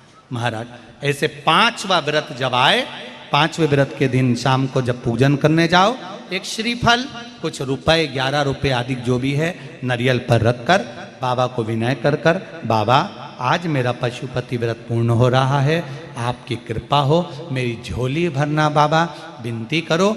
और वो श्रीफल रुपया रखकर 5 दिए लगाकर, 1 दिया वापिस लेकर, 1 हिस्सा प्रसाद का लाकर देहली पर अपने वही दिया लगाकर अंदर प्रवेश कर कर भोजन ग्रहण करो। बाबा को निवेदन कर लो। पशुपति व्रत का कोई उद्यापन नहीं है, पशुपति व्रत का एक ही उद्यापन है, जो श्रीफल और 11 रुपये आपने मंदिर में रखे हैं, वो उद्यापन के भाव से रखे हैं, भगवान को नमन कर कर रखे हैं। ये पशुपति व्रत। अब दुनिया के लोग इसको पशुपति व्रत को कहीं इतनी बत्ती लगा दो, तो इतनी बत्ती का दिया लगाओ, तो ऐसा करो, तो गलत। उसका नियम जो है वो एक ही है, उस नियम के अलावा कोई नहीं। आप प्रेम से करो, स्नेह से करो, उसको दिल से रिझाओ, मन से रिझाओ। शंभो शरणे पड़ी मांगू घड़ी रे घड़ी, दुख काटो दया करी निदर्शन। आप दिल से उसका स्मरण, ये पशुपति व्रत है। एक व्रत करने के बाद अगला जब व्रत करो तो थोड़ा रुक कर करना, एक साथ लगे लगाए व्रत ना करिएगा, थोड़ा रुक कर करिए। इंतजार करो 3 महीने का कि बाबा मेरी ऊपर कृपा जरूर करेगा। दिल से करा है तो वो दिल से देगा, झोली भर कर देगा, ये निश्चित है। उसका व्रत फल देता है। करना जरूरी नहीं है कि व्रत माताएं करेंगी, पुरुष कर सकता है, बच्चे कर सकते हैं, बूढ़े कर सकते हैं, बड़े कर सकते हैं, बेटा बेटी कर सकते हैं, नवयुवक बच्चे कर सकते हैं, पर दिल से करो उस पशुपति व्रत। कोई आपका दूसरा व्रत फंस गया है तो पशुपति व्रत को छोड़ दो। उस दिन आपका जो व्रत है, एकादशी हो, चतुर्थी हो, तीज हो, छठ हो, उसको कर लो। नवरात्रे फंस गए, नवरात्रे कर लो, उसके बाद कर लेना पशुपति। जितने व्रत रह जाए उस व्रत को बाद में। महाराज शिव कृपा, व्रत एक ही मंदिर में करना। जिस मंदिर में पहला व्रत करा है उसी मंदिर में 5 व्रत करना। ये नहीं कि हम मायके में 2 व्रत करके आ गए और तीसरा व्रत हमने ससुराल में कर लिया। नहीं, 2 व्रत करके मायके से आ गई हो तो 3 व्रत भी मायके जाके ही करना। अगली बार ऐसे जाना कि सोमवार बीच में फंस जाए और तुम 1 व्रत करके आ जाओ। मायके में अगर व्रत कर रही हो तो अपनी पूजन का सामान अपने ही रुपए का होना चाहिए, मायके के पैसे का नहीं चाहिए। कुंवारी होती और तुम मायके के सामान से पूजन करती, अगर कुंवारी होती तो तुम्हारा वो पूजन लगता, पर विवाह होने के बाद, गोत्र बदलने के बाद आप अपना पूजन का धन अपना खर्च करें। हम तो यहां तक कहते हैं, मंदिर में भी अगर लोटा भरा हुआ रखा है, मंदिर में बाल्टी भरी रखी है, आप पहले अपना कुछ रुपया दान पेटी में डालकर फिर आप उस लोटे का प्रयोग करो। पीपल के पेड़ के नीचे पूजन करने गए, आंवले के पेड़ के नीचे पूजन करने गए, बड़ के पेड़ के नीचे पूजन करने गए, किसी की लगी लगाई थाली मिल गई, सामान मिल गया, उसके सामान में से आप मत चढ़ाइए। आपके पास जो सामग्री है आप उससे पूजन करें। अपने पड़ोसी से 1 रुपया भी मांगकर भगवान को मत दीजिए। जिस भगवान को देते हो उस भगवान को बुरा लगता है कि मेरे सामने खड़ी होकर हाथ पड़ोसी के आगे फैला रही है, तुम मुझसे मांग, मैं तुझे झोली भर कर दूं।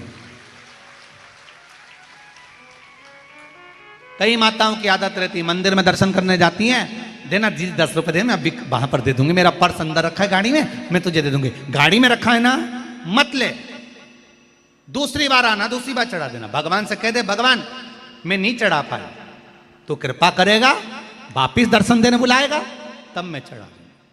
हम आपसे भी कहते हैं, जो दान करने वाले हैं कुबेरेश्वर महादेव के लिए, मंदिर के लिए, या धर्मशाला बनाने में जो लोग निर्माण में दे रहे हैं, उनसे भी निवेदन है, आप कमरे में नाम आप लिखा रहे हो कि 1 कमरा हम बनवाएंगे धर्मशाला में, पर आप किसी से मांगकर मत बनवाना। आप भोलेनाथ जी से कहकर जाना कि मैंने कमरे के निर्माण का घोषणा करवाई है, मेरी झोली में 6 महीने में 8 महीने में इतना धन दे देना कि मैं वहां जाकर 1 कमरे का पैसा खुद जमा कर आऊं, ऐसी कृपा कर देना। नाम मैंने लिखाया है, तेरे बल पर लिखाया, कमरे का नाम मैंने नहीं लिखाया, तेरे बल पर लिखाया है कि तू देगा तब मैं पैसे जमा करने जाऊंगा। आजीवन भोजन भंडारे के जमा कर रही हूं, तेरे बल पर कर रही हूं, तू दे, मांग कर नहीं। किसी से 1 रुपया मांग कर ना तो पोथी पर चढ़ाओ, ना आरती में चढ़ाओ, ना कहीं दान में दो। वो दे तब दो, पहले शंकर जी का गुणगान तो करो, और अगर वो तुमको दे दे तब तुम कहना कि अब मेरा मन करता है कि मैं 50 रुपये, 100 रुपये, 5 रुपये, 2 रुपये, 1 रुपये मैं सत्कर्म में लगाऊं, क्योंकि अब मेरे बाबा ने मेरा हाथ पकड़ लिया है, अब वो मुझे देना चालू कर दिया, तब लगेगा दान का आना। जरूरी नहीं। तारकासुर के प्राण छूटे, तारकासुर के 3 पुत्रों के प्राण छूटे। शिव महापुराण की कथा कहती है, शंकर भगवान की पुत्री अशोक सुंदरी, जिसका विवाह राजा नहुष के साथ में पक्का कर दिया गया था, और राजा नहुष के साथ पक्का कर दिया, ये पूरे देवताओं को मालूम पड़ गया कि भगवान शंकर की पुत्री अशोक सुंदरी का विवाह राजा नहुष के साथ पक्का किया गया। राजा नहुष जो शिव उपासक हैं, जैसे अशोक सुंदरी के पिता भगवान शंकर की उपासना ये नहीं कि केवल संसार के लोग करते हैं, उपासना पुत्र भी करते हैं।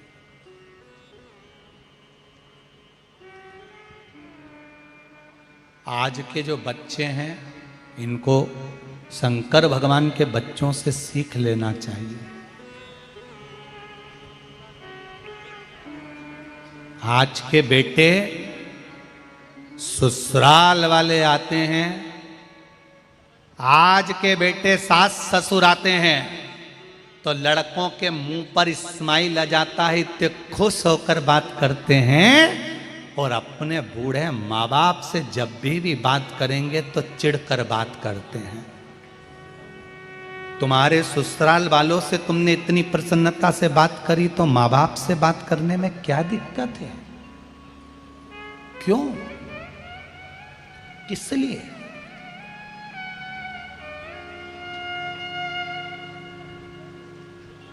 पूरे नगर के लोग आपका सम्मान करते हैं, पूरे प्रदेश के लोग आपका सम्मान करते हैं, पूरे नगर के लोग आपका सम्मान करते हैं, पूरे मोहल्ले के लोग आपका सम्मान करते हैं, पूरे कुटुंब वाले आपका सम्मान करते हैं। और यदि आपका बेटा, आपकी बेटी अगर आपका सम्मान नहीं करती तो दुनिया के सबसे बड़े भिखारी आप हो, सबसे बड़े भिक्षुक आप हो। आपने दुनिया के आगे अपनी वैल्यू बना ली, दुनिया के आगे आपने अपना सम्मान बना लिया, पर अपनी औलाद, अपने पुत्र, अपनी पुत्री आपका सम्मान नहीं कर पाई। जब भी बोलते हैं चिढ़कर बोलते हैं, इसमें पुत्र और पुत्री की गलती नहीं है, इसमें गलती है आपकी परवरिश की, कि आपने संस्कार नहीं दे पाए, आप ज्ञान नहीं दे पाए। आप भी अपने माँ बाप से चिढ़कर बोलते थे, इसलिए आपकी औलाद भी आपसे चिढ़कर बोलती है। आप हमेशा अपने माता पिता से चिल्लाकर बात करते थे, तो आपकी औलाद भी आपसे चिल्लाकर बात करती है। आप हमेशा चिल्लाकर बोलते हो, इसलिए आपकी औलाद भी आपको चिल्लाकर बोलती है। आप कभी मंदिर नहीं जाते तो आपकी औलाद भी कभी मंदिर नहीं जाती। आप किसी के आगे झुकना पसंद नहीं करते तो आपकी औलाद आपके सामने झुकना पसंद नहीं करती। अगर दुनिया आपका सम्मान कर रही और आपकी औलाद आपका सम्मान नहीं कर रही, तो दुनिया के सबसे बड़े गरीब व्यक्ति आप हो, सबसे बड़े भिखारी व्यक्ति आप हो। अपने बच्चों को धन दो मत दो, अपने बच्चों को वैभव दो मत दो, अपने बच्चों को प्रॉपर्टी दो मत दो, पर अपने बच्चों को संस्कार जरूर दो, जिससे आपकी जिंदगी सार्थक। अपने बच्चों को संस्कार दीजिए जिससे आपका जीवन सार्थक हो। आप अपने लिए क्या कर रहे हो? अपने लिए, अपने बच्चों का, मैंने बच्चों के नाम पे एक पेट्रोल पंप कर दिया, मैंने बच्चों के नाम पे प्रॉपर्टी कर दी, मैंने पत्नी के नाम पर यह कर दिया, मैंने उनके नाम पे यह कर दिया, बच्चों को मैंने कलेक्टर बना दिया, बच्चों को मैंने इंस्पेक्टर बना दिया, बच्चों को मैंने एसपी बना दिया, बच्चों को मैंने डॉक्टर बना दिया, बच्चों को मैंने इंजीनियर बना दिया, बच्चों को मैंने सब कुछ बना दिया, पर वो बच्चे आपसे स्माइल से बात करते हैं, वो बच्चे आधा घंटा आपके पास में आकर बैठते हैं, वो बच्चे आपका सम्मान करते हैं, वो बच्चे रोज आपको प्रणाम करते हैं, वो बच्चे जैसे बचपन में मम्मी के गले आकर मिलते थे, बुढ़ापे में माँ के गले में हाथ डालकर कहते हैं, माँ तुझे कोई चिंता तो नहीं है, तू खुश रहा कर, अब तेरा बेटा कलेक्टर बन गया, अब तेरा बेटा मिनिस्टर बन गया, अब तेरा बेटा डॉक्टर बन गया, माँ तू खुश तो है। जो बच्चे इस तरह से अपने माँ बाप से व्यवहार करते हैं, तो समझ लेना तुमने कुछ कमाया कि नहीं कमाया, पर संस्कार तो कमा लिए, संस्कार कमा लिए।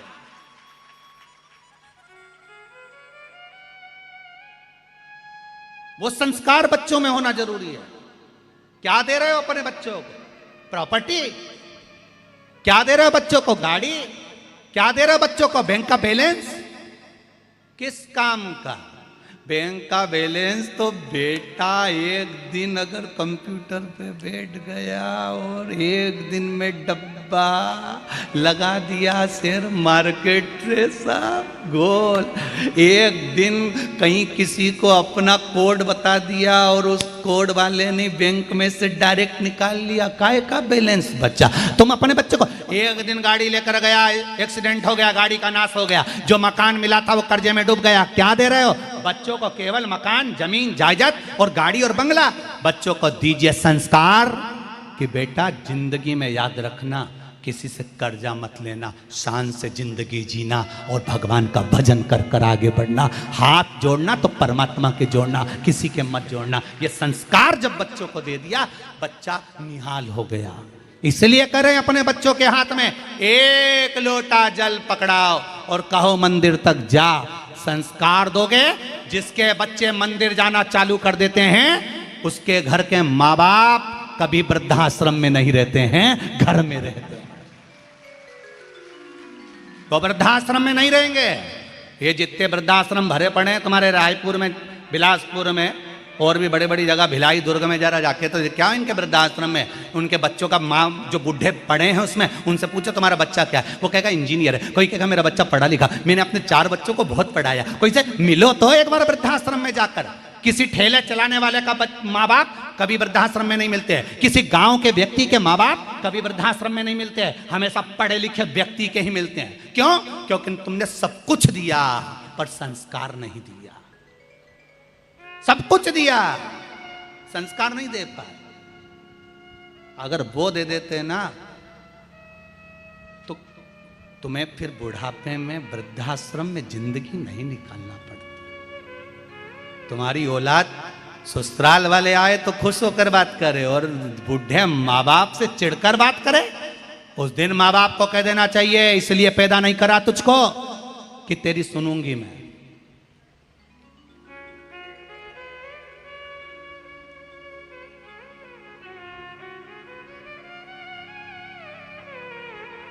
इसलिए पैदा नहीं करा। एक बात याद रखो, बचपन में तुम्हारी गोदड़ी बिगड़ेगी तो मां धो देगी। अरे बोलो तो री जीजियो, सही है कि गलत है? बचपन में तुम्हारी गोदड़ी गदेली जिस पे सो रहे हो वो गंदी करोगे तो माँ धो देगी, बाप धो देगा। पर बड़े होकर अगर अपनी कर्मों के कारण तुम्हारा जीवन नाश करोगे तो ये कोई नहीं धोएगा। अपनी गोदड़ी अपने कोई धोना दादा, अपने कर्म का भोग अपने कोई भोगना, दूसरा नहीं भोग सकता। बचपन तक तो चल जाएगा कि बचपन में माँ बाप ने गोदड़ी धो दी, माँ बाप ने चड्डी धो दी, गच्छी धो दी, पर बड़े होकर अपने को धोना है।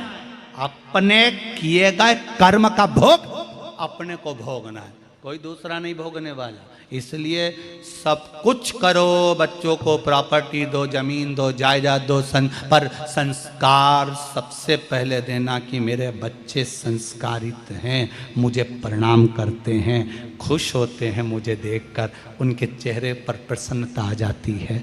ये प्रणाम, ये आनंद, ये प्रेम, ये वात्सल्यता, ये करुणता दीजिए।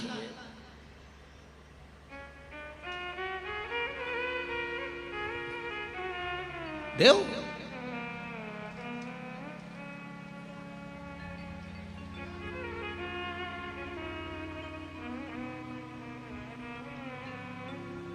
पहले के समय में बूढ़ी बूढ़ी माताएं बाजार जाती थी तो 2 कटोरी लेके नहीं आती थी। कितनी कटोरी लाती थी? कितनी प्लेट लाती थी? थाली का सेट कितना?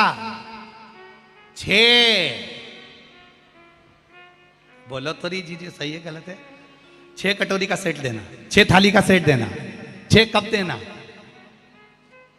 2 लाती थी क्या? 2 प्लेट लाती थी क्या? नहीं। पहले के समय में माताएं 6 थाली का सेट लाती थी, 6 कटोरी का सेट लाती थी, 6 गिलास का सेट लाती थी, 6 कप का सेट लाती थी। वो तो अब दुनिया के लोगों ने कह दिया हम 2, हमारे 2, पर पहले तो सेट चलता था। आप और हम में भी बहुत सेट है। परिवार, भाई बंधु कुटुंब, देवरानी जेठानी, बच्चे, काका काकी, ताऊ चाचा, सबसे जुड़कर बना होता था परिवार। उसका एक आनंद ही दूसरा होता, वो सेठ है। अशोक सुंदरी का विवाह राजा नहुष के साथ करना पक्का कर दिया। राजा नहुष के साथ में पक्का हो गया। एक बार अशोक सुंदरी घूम रही थी, अशोक सुंदरी को एक दैत्य ने देख लिया जिसका नाम हुंड था। हुंड नामक दैत्य ने जब अशोक सुंदरी को देखा, बड़ी सुंदर है, इतनी सुंदर, इतनी सुंदर। दैत्य हुंड ने विचार करा इस अशोक सुंदरी को मैं अपना बनाऊंगा, इससे विवाह मैं करूंगा। और दैत्य हुंड ने एक पत्र लिखा और पत्र एक द्वारपाल के हाथ भेज दिया अशोक सुंदरी के पास कि अशोक सुंदरी, मैं तुम्हें स्नेह करता हूं, मैं तुम्हें प्रेम करता हूं, मैं तुम्हें अपना बनाना चाहता हूं, तुम मुझसे विवाह करो, तुम मुझसे शादी करो, तुम मुझसे विवाह करो।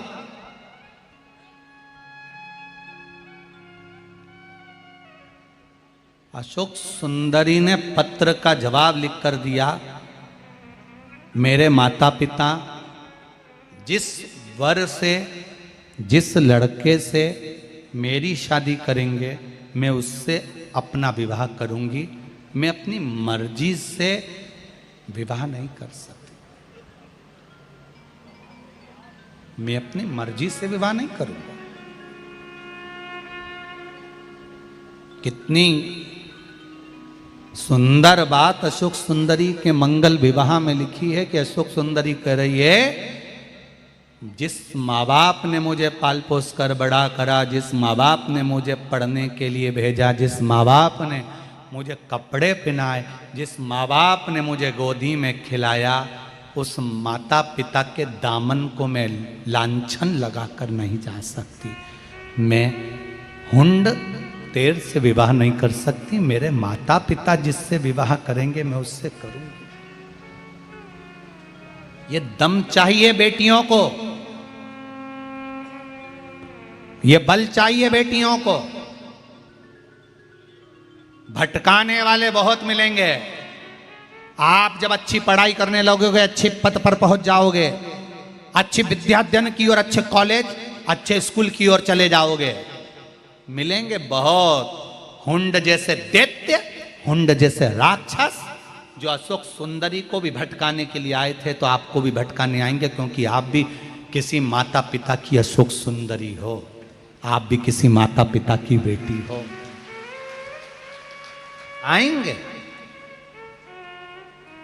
पर आप भी अशोक सुंदरी जैसा जवाब देना, मैं आपसे बात करूं ठीक है, मैं घूमूं ठीक है, मैं पढ़ाई करूं आपके साथ ठीक है, पर विवाह मेरे माँ बाप के बताए बिना नहीं कर सकती, और मेरे माँ बाप जहां करेंगे मैं वहां करूंगी।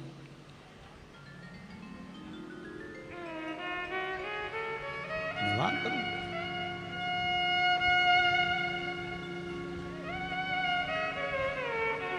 अब हुंड ने देखा कि ये ऐसे मानने वाली नहीं है, तो हुंड ने पता करा कि ये अशोक सुंदरी का विवाह पक्का किससे हुआ। मालूम पड़ा राजा नहुस से। हुंड ने कहा, राजा नहुस को गिरफ्तार कर लो, पकड़ लो, कैद में रख दो, इसको उठा ले जाओ, किसी को मालूम ना पड़े कि राजा नहुस कहां गया। हुंड राजा नहुस को पकड़ने के लिए गया, उसको उठाने के लिए गया, तो राजा नहुस के यहां पर हुंड दैत्य की सेविका, एक दासी जो शंकर जी के मंदिर में सेवा करने जाती थी, उसी शंकर जी के मंदिर में राजा नहुस सेवा करता था। तो उस दासी ने, जो हुंड राक्षस की दासी थी, उसने कहा, राजा नहुस, आज तुम्हारा किडनैप होने वाला है, आज तुम्हें पकड़ने वाले हैं, आज तुम्हें उठाकर ले जाएंगे, आज तुम्हें ओझल कर दिया जाएगा।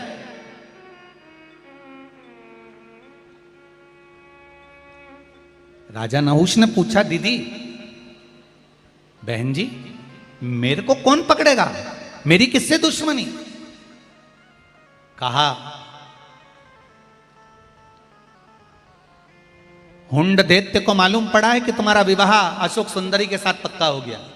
हां, हुंड दैत्य अशोक सुंदरी को चाहता है, उससे विवाह करने के लिए वो तुम्हारे को उठा कर ले जा रहा है, जिससे तुम्हें मार दिया जाए और उसका विवाह हुंड से हो जाए।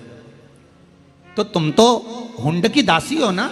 हाँ, मैं हुंड की दासी हूं, पर मैं शंकर की भक्त हूं। जो शिव का भक्त होता है, शंकर का उपासक होता है, शंकर भगवान सत्यम शिवम सुंदरम, जो शिव का उपासक होता है वो कभी झूठ नहीं कर सकता, किसी का बुरा नहीं कर सकता, बुरा नहीं बोल सकता।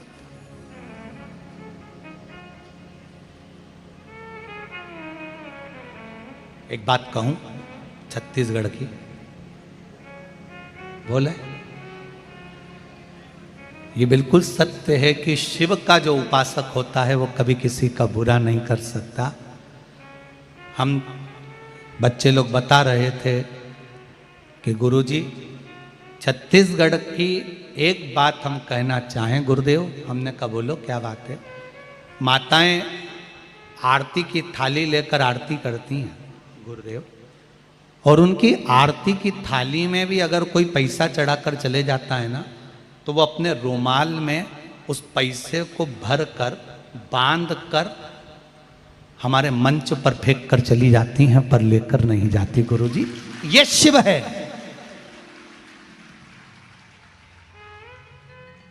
आज के जमाने में तो लोग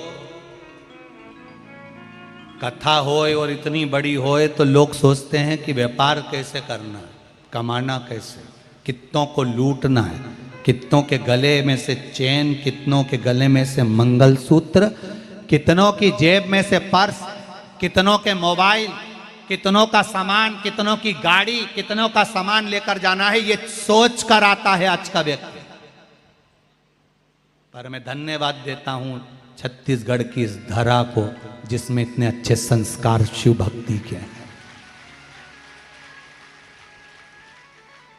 मैं धन्यवाद देता हूं आपको और आपके विश्वास को कि शंकर की कथा में बैठे हो और ये आप जानते हो कि सत्यम शिवम सुंदरम। कहीं पर भी छल कर लेना, कहीं पर भी बेईमानी कर लेना, कहीं पर भी कपट कर लेना, कहीं पर भी झूठ बोल लेना, कितना भी बेईमानी कर लेना कहीं पर भी, पर शंकर की कथा में, शंकर के मंदिर में, शंकर के ओटले पर शिव कथा में करी गई बेईमानी, छल कपट जिंदगी भर रुलाता है, संवरने नहीं देता। ये समझना चाहिए व्यक्ति, और समझना रोए। पर धन्यवाद, सबले बढ़िया हमारा छत्तीसगढ़ का लोग जो है, छत्तीसगढ़िया सबले बढ़िया, विश्वास के प्रति धन्यवाद दूं। शिव भक्त ये लाखों की संख्या में, कौन आ रहा, सेवा करी, उसके लिए बहुत बहुत साधुवाद, बहुत साधुवाद, बहुत प्रेम से करी आप लोगों ने सेवा। कई कई दूसरे दूसरे गांव के लोगों ने भी बहुत सेवा करी है, बहुत साधुवाद, धन्यवाद। शर्मा परिवार तो करा, पर साथ में जो आप लोगों की सेवा है उसको भी स्वीकार, बहुत। शिव कथा कह रही है, अशोक सुंदरी को डराया धमकाया, राजा नहुष को लेकर जाने लगे। तब राजा नहुष उस समय पर भगवान शिव की आराधना में लगे, तो अशोक सुंदरी को क्रोध आया और हुंड का वध कर दिया। तब राजा नहुष के साथ में अशोक सुंदरी का विवाह हो गया।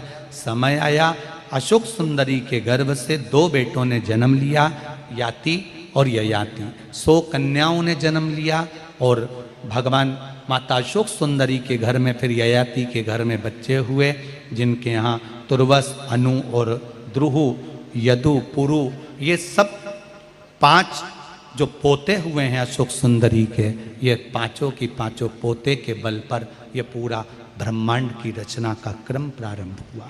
आगे वर्णन आया है सुंदर प्रसंग में।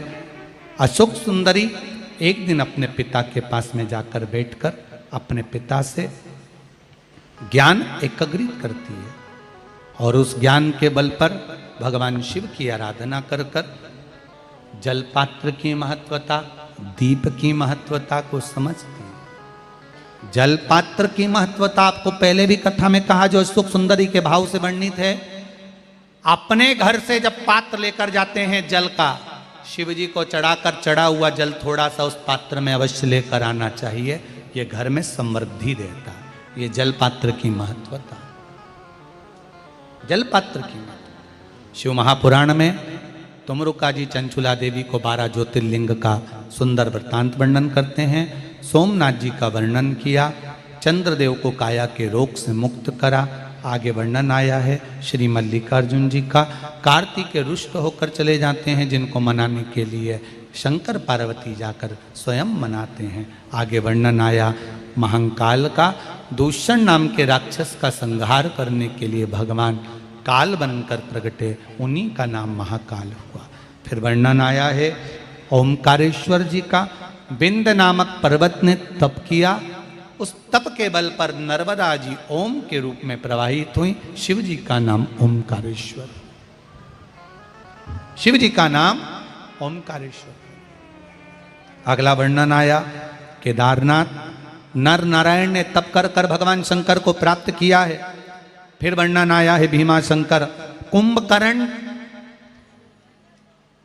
की धर्म पत्नी करकटी के पुत्र भीम ने सारे देवालय तोड़वा दिए थे। शंकर भगवान ने आकर भीम का संहार करा। शिव जी का नाम भीमाशंकर। अगला वर्णन आया है काशी विश्वनाथ, मनु शत्रुपा ने तप कर कर भगवान शिव को विराजमान किया।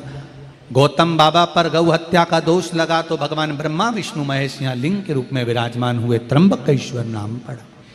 अगला वर्णन वैद्यनाथ जी का, रावण को लघु शंका लगने पर भगवान शिव को भूमि पर रखा, उठे नहीं तो बाबा वहां विराजमान हुए, वैद्यनाथ के रूप में विराजित होते।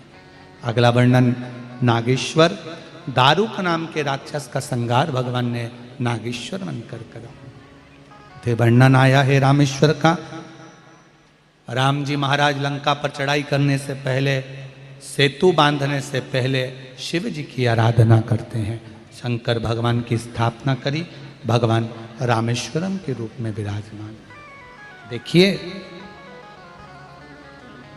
शंकर भगवान की आराधना केवल संसार का मनुष्य नहीं कर रहा है, शिव जी की आराधना स्वयं राम और कृष्ण भी कर रहे हैं। शिव जी की आराधना जनक और दशरथ जी ने भी करी है। शिव जी की आराधना परशुराम भगवान ने भी करी तो दत्त ने भी करी है। शिव जी की आराधना ऐसी कोई सती, ऐसी कोई नारी, ऐसा कोई संसार में जन्म लेने वाला पुरुष नहीं जिसने ना करी हो। शिव की आराधना में सब तल्लीन। तेरी कृपा बिना ना हिले एक भी अणु, लेते हैं श्वास तेरी कृपा से तनो तनो। हे गंगाधार मुक्ति द्वार ओमकार तू, बोले ओमकार तू। आयो शरण तिहार शंभु कार तार दो। आगे वर्णन आया रामेश्वरम के रूप में भगवान विराजमान हुए। कृष्णेश्वर सुधर्म नाम के ब्राह्मण की 2 धर्म पत्नियां थी, सुदेहा और घूष्मा। घूष्मा की संतान हुई, सुदेहा को नहीं हुई। घूष्मा ने अपनी औलाद सुदेहा को दे दी। सुदेहा ने पाल पोस कर बड़ा कर कर उसका विवाह कर दिया। बहू को मालूम पड़ा मेरी असली सास घूष्मा है, तो सुदेहा को पूछना बंद कर। सुदेहा ने उस पुत्र के टुकड़े कर कर तालाब में फेंक दिए। तालाब में फेंका। घूष्मा शिवलिंग का निर्माण कर कर, पार्थिव शिवलिंग बनाकर पूजन कर कर विसर्जन करने जा रही थी। मन में आया बेटे को बहुत दिन से नहीं देखा। मरा हुआ 1 हफ्ता पुराना पुत्र तैरता हुआ तालाब में से बाहर आ गया। भगवान ने घूष्मा के पुत्र को जीवित करा, कृष्णेश्वर महादेव हो गए। ये 12 ज्योतिर्लिंग का चरित्र तुमरुका जी चंचुला देवी को श्रवण कराते हैं। चंचुला, ये पावन भगवान का चरित्र सुनकर जीवन मनुष्य का कृतार्थ हो जाता है। चंचुला जीवन को एक आनंद देने वाला, ये श्रावण का महीना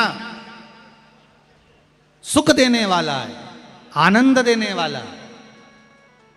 और उस श्रावण के महीने में जो आपने 2 लोटा जल शंकर भगवान को चढ़ाया है, ये 2 लोटा जल केवल सावन में चढ़ाना है आपको, सावन के बाद नहीं। सावन के बाद फिर वापिस जम के बोलो जरा, 1 लोटा जल, फिर सावन के बाद दिल से शिव की आराधना कर, दिल से शंकर की आराधना। चंचुला का पति रेत योनि से छूट गया। रेत योनि से छूटकर चंचुला का पति भगवान शिव के धाम जाता है। चंचुला पति लोक को जाती है। भगवान शिव के चरणों में तुमरुका जी ने कहा, बाबा मैंने कथा कही, आपने सुनी, शिव महापुराण का कोई जजमान है तो शंकर और पार्वती है। शर्मा परिवार शिव महापुराण के यजमान बनकर विराजमान हुए हैं, तो ये शिव और पार्वती का ही एक स्वरूप, शंकर और पार्वती का एक स्वरूप विराजमान है कि इन्होंने कथा का रसास्वादन कराया। महाराज तुमरुका जी ने कहा, बाबा संपूर्ण विश्व के कल्याण के लिए, शिव महापुराण के लिए कुछ शब्द। शंकर भगवान ने कहा, सुनो तुमरुका जी, मृत्यु लोक में अकाल मृत्यु को हरने वाला, संपूर्ण दुख का नाश करने वाला, कष्ट को मिटाने वाला, संपदा वैभव देने वाला, ये शिव महापुराण की कथा हो। तुमरुका जी, जो नारी पुरुष बेटा बेटी इस शिव महापुराण की कथा को दिल से सुनेगा, उसकी कामना मैं स्वयं उसके हृदय में बैठकर पूर्ण कर दूंगा। ये शिव का 6 दिन तक शिव महापुराण की पोथी पर चढ़ी हुई बेलपत्र औषधि का कार्य करेगी। सप्तम दिवस की बेलपत्र विराम की कुबेर का भंडार भरने वाली होगी। भगवान अपने मस्तक की बेलपत्र उतार कर पोथी को समर्पित कर देते हैं। शंकर भगवान की पोथी पर समर्पित कर कर देव अधिदेव महादेव उस पोथी को अपने हृदय में समाहित कर लेते हैं। तुमरुका जी ने जय जय घोष करी है। भाव भक्ति के साथ तुमरुका जी भगवान से कहते हैं, भोलेनाथ, चंचुला देवी बेधव्य होकर शिव महापुराण की कथा को करवा कर अपने पति के लोक को जाती है। सौभाग्यवती नारियां इस पावन कथा को श्रवण कर कर अखंड सौभाग्य धारण करती हैं। कुंवारी बेटियां, कुंवारे पुत्र इस कथा को सुनकर आनंद पूर्वक सुख को भोगते हैं। जो जिस कामना से इस पावन शिव महापुराण की कथा को सुनेगा, कराएगा, करेगा, उसके जीवन का एक आनंद वो पाएगा। मैं बहुत बहुत साधुवाद इस शर्मा परिवार को देता हूँ, भाटापारा वालों, आप लोगों को, आए हुए अतिथियों को, सबको देता हूँ।